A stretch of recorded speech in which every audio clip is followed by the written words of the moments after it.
तो जैसा कि लास्ट एपिसोड में हम लोगों ने देखा था कि योंग फाई वो अपने दोस्तों के साथ एक फॉरबिडन लैंड की तरफ जा रहा होता है। वहाँ पर उन लोगों को एक अजीब तरह की जेडी पावर फील हो रही थी, मगर जैसे ही वो लोग उस एरिया में जाते हैं तो वहाँ पर बहुत ही तेज हवा का झोंका आता है, जिस पर वो लोग कहते हैं कि हमें यहाँ से पैदल चलकर जाना होगा। मगर जब वो लोग पैदल चलकर जाते हैं तो वहाँ पर उन लोगों को दिखाई देता है वहाँ पर पहले ही ह्यूमंस की हड्डियां पड़ी हुई हैं, जिसे देखकर वो लोग थोड़ा सा डर जाते हैं और फिर वो लोग डिसाइड करते हैं कि वो लोग आपस में टीम्स बनाकर जाएंगे। अगर किसी एक पर भी हमला होता है तो फिर बाकी लोग वापस अपने सेक्ट में जाकर इन्फॉर्म कर देंगे। मगर मैग्लियर कहती है कि मैं और योंग फाई आगे जाते हैं और बाकी सब लोग पीछे रहो। जैसे ही वो लोग आगे जाते हैं तो वहाँ पर उन लोगों को दिखाई देता है एक स्टोन जिस पर कुछ नाम लिखा हुआ होता है। उसे देखते ही वो लोग समझ जाते हैं कि वो बंदा अभी भी जिंदा है। इतना कहने की ही देर थी कि अचानक उस पोर्टल से एक एनर्जी आती है जो कि उन सब लोगों को खींचकर उस पोर्टल के अंदर ले जाती है और हमें दिखाया जाता है कि जब वो लोग उस पोर्टल से नीचे गिरते हैं तो वहाँ पर काफी ऊंचाई से वो लोग तेजी से जाकर नीचे गिरते हैं। हमें दिखाया जाता है कि वो जगह एक एंशिएंट गुफा होती है और उन लोगों को वहाँ पर किसी की आवाज सुनाई देती है, जिस पर वो सब लोग सामने की तरफ देखते हैं। वहाँ पे मौजूद शख्स उन लोगों से कह रहा होता है कि पिछले हजारों सालों से यहाँ पर कोई भी नहीं आया और अगर कोई आया भी है तो ये कुछ कमजोर से लोग आए हैं। मुझे लगा था कि शायद यहाँ पर कोई डिवाइन गॉड आएगा, मगर तुम सारे ही लोग मोर्टल्स हो। उस शख्स को वहाँ पर देखकर उन लोगों के होश उड़ जाते हैं, क्योंकि वो साइज में बहुत ही ज्यादा बड़ा होता है और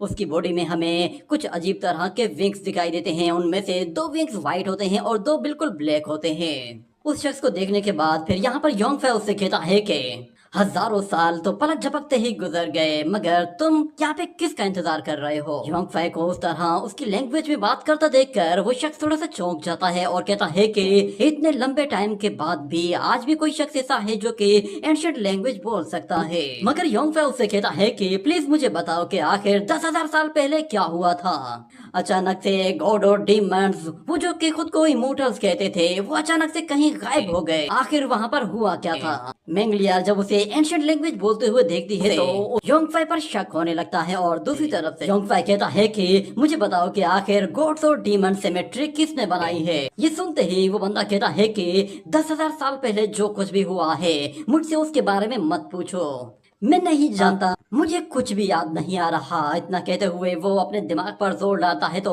उसके सर में दर्द होने लगता है, उसे कुछ भी याद नहीं आता और वो फिर जोर जोर से चिल्लाना शुरू कर देता है और कहता है कि आखिर 10,000 साल पहले हुआ क्या है जो मुझे याद नहीं आ रहा और मुझे अब बताएगा कौन के मेरे पास्ट में क्या हो चुका है और मुझे मेरी आइडेंटिटी के बारे में कौन बताएगा कि मैं रियल में हूँ क्या। उसके चिल्लाने की आवाज इतनी ज्यादा तेज होती है और इतनी पावरफुल होती है कि वहाँ पे मौजूद सारे ही लोग उसकी आवाज की वजह से बेहोश हो जाते हैं। यहाँ तक कि योंग फाई भी उस आवाज को ज्यादा देर बर्दाश्त नहीं कर पाता और बेहोश हो जाता है। मगर जब कुछ देर के बाद उन लोगों को होश आता है तो वो बंदा अभी भी उन लोगों के सामने ही बैठा हुआ होता है और उन लोगों से कहता है कि मैंने अपनी पुरानी मेमोरीज को इरेज कर दिया है। तुम जिस टाइम की बात कर रहे हो वो मेमोरीज अब मेरे पास नहीं है, इसलिए मुझसे अब दोबारा ये मत पूछना कि 10,000 साल पहले क्या हुआ था, क्योंकि मुझे जब भी पुरानी मेमोरीज याद करनी होती है तो मेरा दिमाग आउट ऑफ कंट्रोल हो जाता है और मैं बिल्कुल पागल सा होने लगता हूँ और हर एक चीज को डिस्ट्रॉय कर देता हूँ। तुम शुक्र करो कि इस मर्तबा मैंने खुद को कंट्रोल कर लिया है।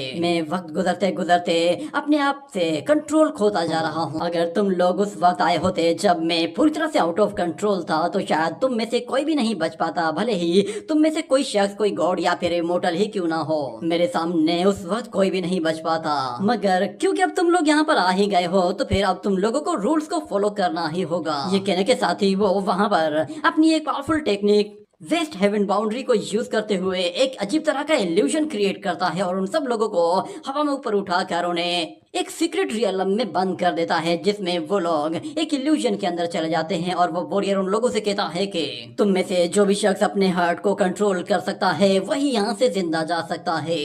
जब योंग फाई उस इल्यूजन को देखता है तो वो कहता है कि ये तो वेस्टर्न हेवन इल्यूजन है, मगर वो वॉरियर उन लोगों से कह रहा होता है कि ये इल्यूजन तुम्हारा एक छोटा सा टेस्ट है। तुम लोग जो कुछ देख रहे हो या जो तुम्हें सुनाई दे रहा है वो असल में तुम्हारे अपने ही दिल में मौजूद है। तुम्हारा अपना ही डर आज तुम्हारे सामने आएगा और हो सकता है कि जो कुछ भी तुम्हारे सामने हो रहा हो वो बिल्कुल सच हो या फिर वो फेक भी हो सकता है, क्योंकि ये सब कुछ तुम्हारे ही हार्ट से आ रहा है। बस अब देखना है कि तुम लोग अपने डर पर कैसे काबू पाते हो। मगर यहाँ पे योंग फाई वो फिर से उस इल्यूजन को तोड़ने के लिए अपने एक फैमिली ट्रिक को यूज करता है और कहता है कि ऐसी कोई जगह नहीं जहाँ पर कुछ नहीं होता, जहाँ कुछ नहीं होता वहीं सब कुछ होता है। ये कहते हुए वो अपनी उस टेक्निक को कंटिन्यू करता है और हमें दिखाया जाता है कि वो उस इल्यूजन को तोड़ने के लिए जैसे ही अपनी एनर्जी को बढ़ाना शुरू कर देता है तो वो उस एनर्जी बॉल से बाहर निकल आता है और कहता है कि मैंने सोचा भी नहीं था कि मेरी फैमिली टेक्निक इतनी कमाल की होगी, मगर वो अब भी उस वॉरियर के हाथ में ही होता है। और वो योंगफाई से कहता है कि तुम्हारे पास कल्टीवेशन तो बिल्कुल लो है, मगर उसके बावजूद भी तुम जानते हो कि इल्यूजन से किस तरह बाहर आया जाता है, तुम काफी इंटरेस्टिंग हो। और यहाँ पे हमें मेंगलियार को दिखाया जाता है, वो भी अपने ही एक सीक्रेट स्पेस में मौजूद होती है। वहाँ पर एक डीमन उसकी बॉडी को पकड़े हुए होता है और वो अपने माइंड स्पेस में कहीं गुम होती है और वो फिर से अपनी मेमोरीज के अंदर जाती है। तो उसे याद आता है कि वो अपने बचपन में बहुत ही ज्यादा वीक थी। उसकी मास्टर उससे कहती है कि तुम बहुत ही ज्यादा वीक हो, तुम अपने टैलेंट के हिसाब से किसी को भी नहीं बचा सकती। क्या तुम्हें डर नहीं लगता कि इतनी ज्यादा वीकनेस के साथ तुम ना किसी को बचा पाओगी ना ही खुद बच पाओगी? मगर मेंगलियार अपनी मास्टर की बातों से बिल्कुल भी सेटिस्फाइड नहीं होती और वो कहती है कि अगर मैं उसे बचा नहीं पाई तो कम से कम वो खुद तो बचा सकती थी। ये कहते हुए वो अपनी ही मास्टर पर अपनी बेम्बू स्टिक के साथ हमला करना शुरू कर देती है, मगर वो एक भी अटैक नहीं कर पाती। उसकी मास्टर उसके सारे ही अटैक आसानी से ब्लॉक कर देती है और उससे कहती है कि तुम्हें रूथलेस वे को समझना ही होगा, तुम्हें अपने आप के बारे में नहीं सोचना, अपने सेल्फ इमोशंस को हमेशा से कंट्रोल करना है। ये कहते हुए वो उसे उठाकर वहाँ से पीछे फेंक देती है और उससे कहती है कि तुम्हारा दिल एक पत्थर जैसा होना चाहिए, तभी तुम अपने इमोशंस पर अच्छी तरह से कंट्रोल कर सकती हो। जब तुम्हारा हार्ट वो बिल्कुल सॉलिड होगा तो फिर तुम्हारी सोड भी इतनी सॉलिड होगी कि तुम उससे एक एक इविल स्पिरिट को चुन चुन कर मार सकती हो। ये कहते हुए वो उस बेम्बू स्टिक को ऊपर उठाती है और सारे ही लोग डर जाते हैं कि शायद मास्टर उसे मारने वाली है, मगर वो मास्टर अपनी डिसाइपल को कहती है कि तुम्हारे अंदर जरा भी स्किल्स नहीं है, तुम किसी को बचा नहीं सकती। ये कहते ही वो उस बेम्बू स्टिक से जैसे ही एनर्जी और रिलीज करती है तो वो वहाँ पर मौजूद बहुत सारे बेम्बू स्टिक्स को तोड़ देती है। वही स्टिक फिर जमीन पर गाड़ कर वहाँ से जाते हुए बाकी डिसाइपल से कहती है कि तुम लोग अब यहाँ से जा सकते हो, मगर वो मेंगलियार को कहती है कि तुम यहीं पे ही रुको, तुम्हें और ज्यादा प्रैक्टिस करनी है। तुम जब तक इस बेम्बू स्टिक को तोड़कर दो टुकड़े नहीं कर देती तब तक तुम्हें यहीं पर ही रहना है। मगर मेंगलियार कहती है कि ये बस एक मामूली सा बेम्बू तो है, इसे तोड़ने में क्या मसला है। ये कहते ही वो अपने बेम्बू के साथ उस बेम्बू स्टिक को जैसे ही मारती है तो उस बेम्बू स्टिक पर जरा सा भी फर्क नहीं पड़ता। ये देखने के बाद मेंगलियार फिर एक के बाद एक स्टिक से वार करना शुरू कर देती है, मगर उस बेम्बू पर कोई भी फर्क नहीं पड़ रहा था। वहाँ पर मेंगलियार को पूरा दिन गुजर जाता है, मगर वो अभी भी उस स्टिक को तोड़ तक नहीं पाई थी। और फिर एक टाइम ऐसा आता है कि वो गुस्से में जैसे ही उस पर वार करती है तो वो उसके काट कर दो टुकड़े कर देती है, मगर यहाँ पर उसकी बहुत ज्यादा एनर्जी कंज्यूम हो चुकी होती है और वो काफी ज्यादा थक भी चुकी थी, तो इसीलिए उसे चक्कर आते हैं और वो वहीं पर ही नीचे गिर कर बेहोश हो जाती है। मगर हमें दिखाया जाता है कि वहाँ पर जब उसे एक लड़की उठाने के लिए आती है तो मेंगलियार आंखें खोलकर देखती है वो उसके अपने ही दोस्त है, मगर वो लड़की मेंगलियार को कहती है कि उठो जल्दी करो, एविल स्पिरिट्स ने हमला कर दिया है और वो चारों तरफ फैल गई है।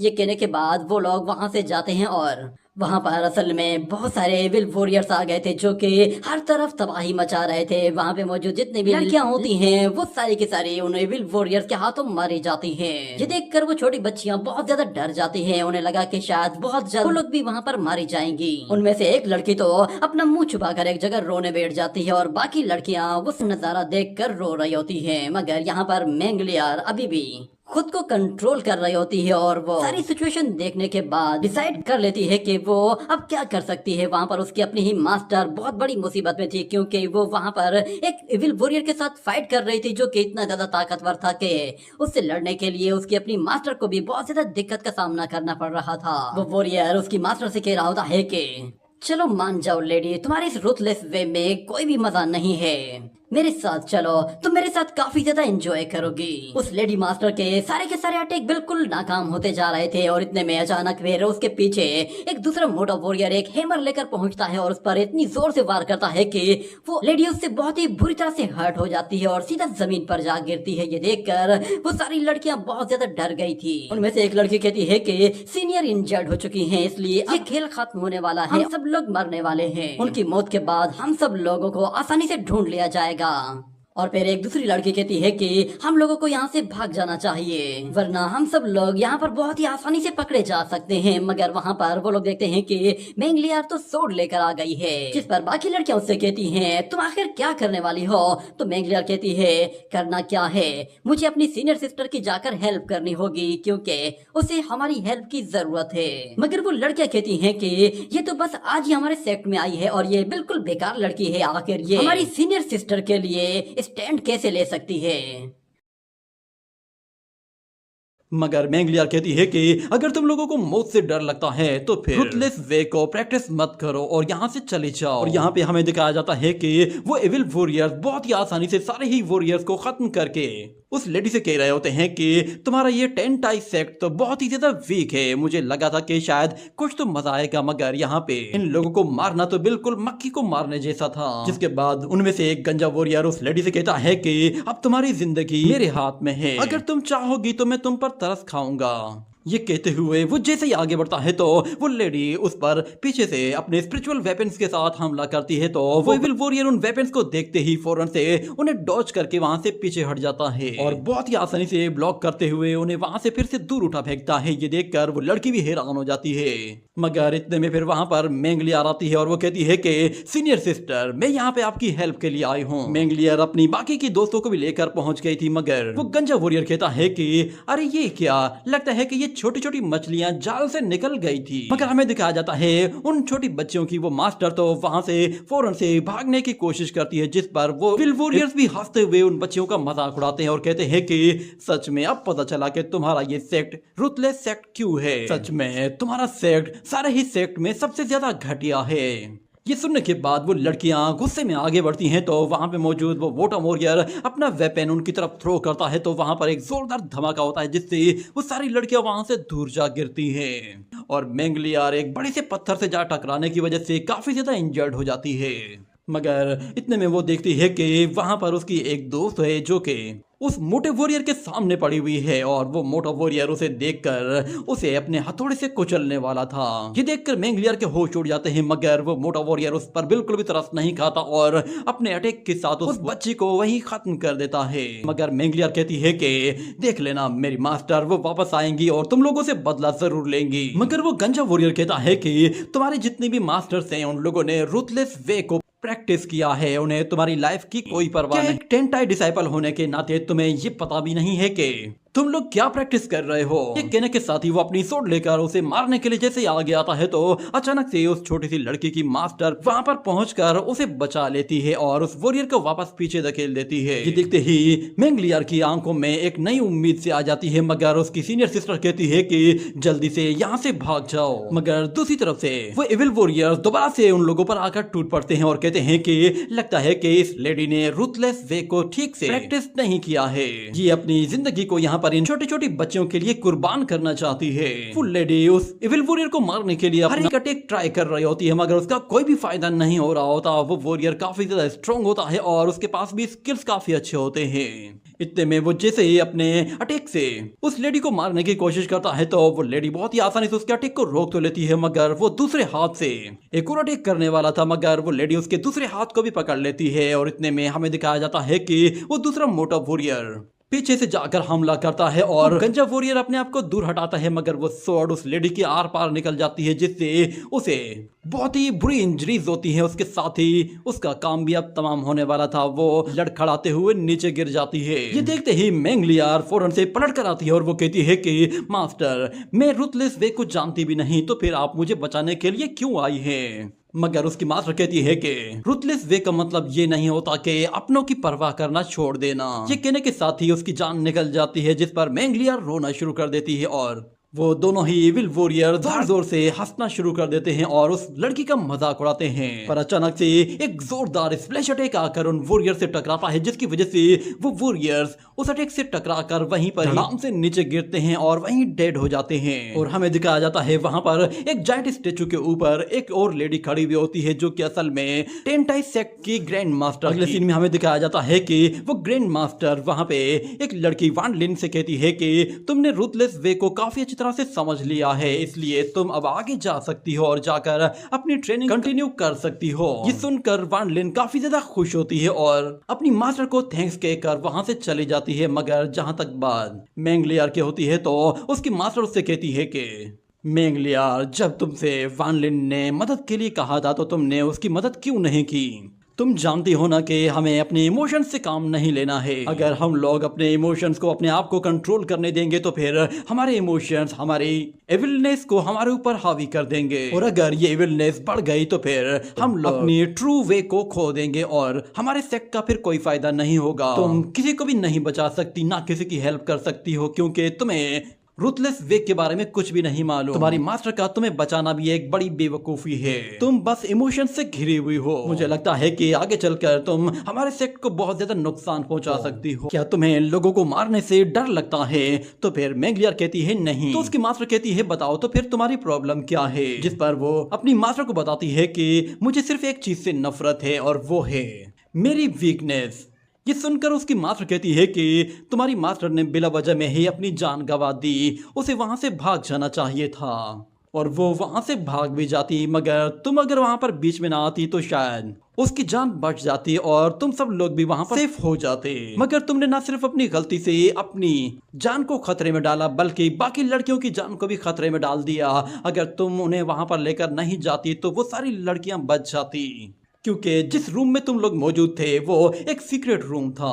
वहां तक पहुंचने में उन लोगों को काफी ज्यादा टाइम लग जाता और तब तक मैं पहुंच भी जाती। मैं तुम्हें एक और चांस दे रही हूँ, मुझे बताओ कि अगर तुम सेम सिचुएशन में दोबारा से फंस जाती हो तो तुम क्या करोगी? तो मेंगलियार कहती है कि मैं फिर भी वही करूंगी जो मैंने अब किया है। मगर यहाँ पर बात रेस्क्यू करने की है तो रेस्क्यू करना बिल्कुल फेक था, मगर जहां तक बात डिले करने की है तो वो बिल्कुल सही है। यहाँ पर सिर्फ कमजोर लोगों को मोहरों की तरह इस्तेमाल किया जाता है ताकि वो लोग उन मोहरों को इविल वॉरियर्स की भेंट चढ़ा दे, ताकि वो लोग सही मौका आने पर अपना अटैक कर सके। ये एक इविल वे है। मगर उसकी मास्टर कहती है कि भले ही तुम बिल्कुल बेकार सी हो मगर उसके बावजूद भी तुम बातें बहुत ही अच्छी करती हो, क्योंकि तुम्हारी बातों से मुझे बिल्कुल सेम फील हो रहा है जैसा कि मुझे रूथलेस वे में फील होता है। तो मेंगलियार कहती है कि हाँ बिल्कुल ऐसा ही है। ये सुनकर उसकी मास्टर जोर जोर से हंसना शुरू कर देती है और उससे कहती है कि ठीक है तो फिर तुम भी चले जाओ और जाकर अपनी आगे की प्रैक्टिस शुरू करो। ये सुनकर मेंगलियार अपनी मास्टर को थैंक यू कहती है और फिर उसकी मास्टर कहती है कि तुम इनर कोर्टयार्ड में अब मेरे साथ प्रैक्टिस करोगी, मगर एक बात याद रखना कि अगले 10 साल के बाद हमारा इनर सेक्ट एक नई सेंट को चूज करेगा जो कि मेरी टेंटाई एकेडमी के एक सीक्रेट मिशन को चुनेगा, और वो मिशन एक इविल एंसेस्टर को सील करने का है। वो इविल एंसेस्टर एक चेन फैमिली में पैदा होगा। अगर एक मर्तबा उसने 6 इविल पाथ को यूनिफाइड कर दिया तो फिर उसे रोकना नामुमकिन हो जाएगा। मगर हमारे लिए खुशकिस्मती की बात यह है कि हमारी एंसेस्टर टेंटाई ने उसे बहुत पहले ही सप्रेस कर दिया था, जिसकी वजह से उसकी पावर्स बहुत ज्यादा वीक हो चुकी है। अगर वो एविल एंसेस्टर दोबारा से अपीयर होता है तो फिर हमारा सेक्ट बिल्कुल डिस्ट्रॉय हो जाएगा। यहाँ पे हमें दिखाया जाता है कि वो एविल एंसेस्टर कोई और नहीं बल्कि असल में योंगफाई ही होता है, और वो असल में मेंगलियार की मेमोरीज को देख रहा होता है और साथ में वो जायंट वॉरियर वो सारा इल्यूजन देख रहा होता है जो कि उस मेंगलियार के माइंड में क्रिएट हो रहा था। और फिर वो योंगफाई से कहता है कि चलो तुम भी जाकर किसी का इल्यूजन देख सकते हो। ये कहते ही वो मेंगलियार के इल्यूजन में उसे थ्रो कर देता है। तो योंगफाई देखता है कि वहां पर एक एविल एंसेस्टर है जिसने मेंगलियार को पकड़ा हुआ है और उसने उसके सेक्ट को पूरी तरह से बर्बाद कर दिया है। मगर योंगफाई कहता है इस लड़की का ये इल्यूजन तो सच में बहुत ही खतरनाक है, ऐसा लगे नहीं रहा कि यहाँ पे कुछ भी बिल्कुल फेक हो सकता है। मगर यहाँ पर मेंगलियार वो उस एविल एंसेस्टर से कहती है कि क्या तुम ही हो जिसने मेरे सेक्ट को बर्बाद किया है और इन सबको मारा है।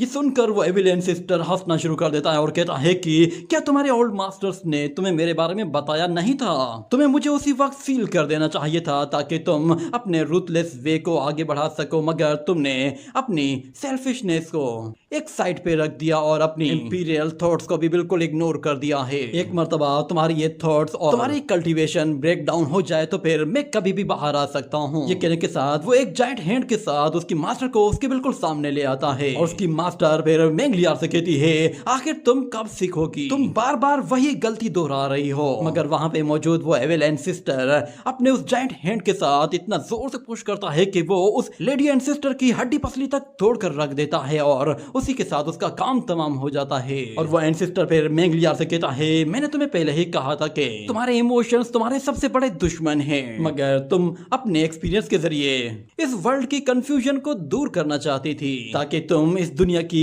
हकीकत को जान सको। देखो अब क्या हो गया है, क्या अब तुम्हारे पास कोई ऑप्शन मौजूद है? तुम्हारा वो ट्रू पाथ जिसमें तुम्हें एक रूथलेस पर्सन बनना था, तुमने उसे छोड़ दिया। मुझे रोकने के लिए सिर्फ एक ही रास्ता था कि तुम्हें एक रूथलेस सेंट बनना था। ये कहने की ही देर थी कि अचानक से मेंगलियार के माइंड में कोई चीज क्लिक होती है और हमें उसके माइंड स्पेस में दिखाया जाता है कि उसकी इविल स्पिरिट उसकी बॉडी के अंदर ही पैदा हो जाती है और वो मेंगलियार से कहती है कि दुनिया में हर जगह तबाही मची हुई है और इस वक्त तुम्हें मेरे सहारे की जरूरत है। तुम अगर वाकई में मुझे अपना लेती हो तो फिर तुम पूरी दुनिया को बचा सकती हो। तुम्हें दुनिया को वो बनकर दिखाना है जो तुम हो, ना कि तुम्हें वो बनना है जो कि तुम हो ही नहीं। ये कहते हुए वो इविल स्पिरिट मेंगलियार की बॉडी के अंदर चली जाती है और फिर आहिस्ता आहिस्ता अपनी उसे सपोर्ट भी करती है और उसकी बॉडी पर अपना कंट्रोल भी लेने लगती है और उस एविल एंसेस्टर से कहती है कि इस दुनिया में कुछ भी नामुमकिन नहीं और ना ही कोई ऐसा वे है कि जिससे किसी एक खास चीज को खत्म किया जाए। ये सुनते ही वो एविल एंसेस्टर हंसना शुरू कर देता है और कहता है कि मैं देखना चाहता हूँ कि तुम आखिर अब कर क्या सकती हो। ये कहते हुए वो अपनी एनर्जी के जरिए वहां पे मौजूद जितनी भी लड़कियों की डेड बॉडीज पड़ी होती है उन्हें अपनी एनर्जी से दोबारा जिंदा कर देता है, जिसके जरिए वो उन्हें बहुत ही आसानी से कंट्रोल भी करता है।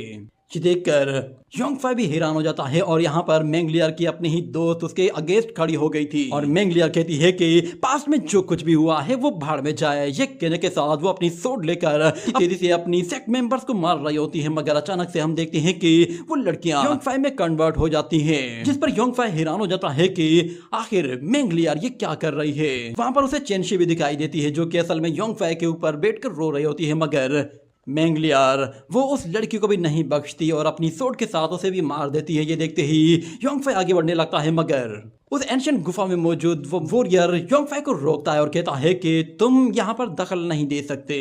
और यहाँ पर मेंगलियार चेंशी को भी अपनी सोड के साथ कत्ल कर देती है और वो एविल एंसेस्टर मेंगलियार से कहता है, क्या तुम इसे कहती हो रूथलेस वे, जिसमें तुम अपनी मोहब्बत को अपनी नफरत में बदल रही हो? मगर यहाँ पर मेंगलियार को उसकी बातों से कोई फर्क नहीं पड़ता और वो पलटते ही अपनी सोड के साथ उस एविल एंसेस्टर को मारने वाली होती है, मगर वो एंसेस्टर तो उसके अटैक को आराम से रोक लेता है और कहता है कि चलो तो मैं तुम्हें दिखाता हूँ कि कोई टेक्निक किस तरह यूज की जाती है। मैं तुम्हारे ऊपर एक छोटी सी डिजायर टेक्निक को यूज करने वाला हूँ, जिससे मैं कंप्लीटली तुम्हारे रूथलेस वे को ब्रेक कर दूंगा। ये कहते ही वो उस पर अटैक करके उसे उठाकर दूर फेंक देता है तो अचानक से सब कुछ बिल्कुल चेंज हो जाता है और योंगफाई देखता है कि वो लड़की तो योंगफाई की तरफ आ रही है और अपनी बाहें फैला रही है, जिस पर योंगफाई भी डर जाता है और उसी के साथ ये एपिसोड यहीं पे ही एंड हो जाता है।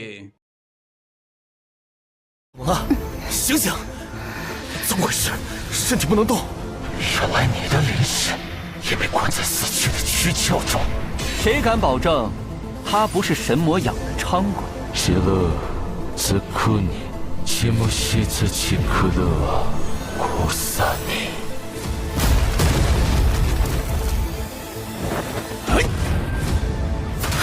血界传送咒法。